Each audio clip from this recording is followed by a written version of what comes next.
Hello बच्चों, चलिए प्रश्न को पढ़ते हैं। 5 विलयनों ए बी सी डी व ई की जब सार्वत्रिक सूचक से जांच की जाती है तो पीएच के मान क्रम से 4, 1, 11, 7 एवं 9 प्राप्त होते हैं।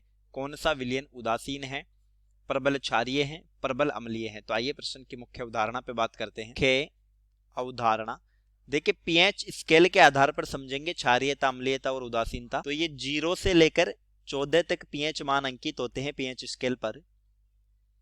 यहां पर पीएच है 0 और यहां पर पीएच है 14 और एक बिंदु होता है जहां पर पीएच होती है 7। ये वो उदासीन बिंदु है क्योंकि 7 पीएच पर ना विलयन क्षारीय है ना विलयन अम्लीय है। लेकिन 7 से अगर पीएच लगातार कम हो तो इसका मतलब होता है अम्लीयता बढ़ती है, यानी पीएच जितनी कम अम्लीयता उतनी ज्यादा। और 7 से अगर लगातार पीएच बढ़ती है तो फिर क्षारीयता बढ़ती है, क्षारीयता बढ़ेगी, यानी पीएच जितनी ज्यादा होगी क्षारीयता उतनी ही ज्यादा हो जाएगी। अब हमसे विलयन दिए हैं, विलयन ए, बी, सी, डी और ई। ए की पीएच दी है 4, बी की पीएच दी है 1, सी की पीएच दी है 11, डी की पीएच दी है 7 और ई की पीएच दी है 9। अब मुख्य अवधारणा के अनुसार 7 से अगर पीएच लगातार बढ़ रही है तो क्षारीयता बढ़ रही है।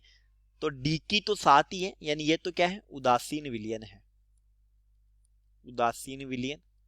सी की सबसे ज्यादा है 11 पीएच, यानी और पीएच बढ़ रही है तो ये लगभग 14 के आसपास जा रही है, तो ये हो जाएगा फिर प्रबल क्षारीय।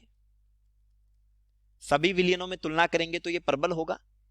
ई जो होगा वो क्षारीय होगा लेकिन दुर्बल क्षारीय होगा।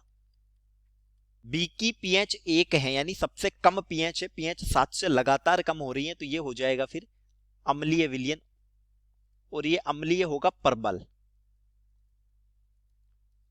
और पीएच 4 है तो ये है तो अम्लीय लेकिन ये दुर्बल अम्लीय होगा क्योंकि पीएच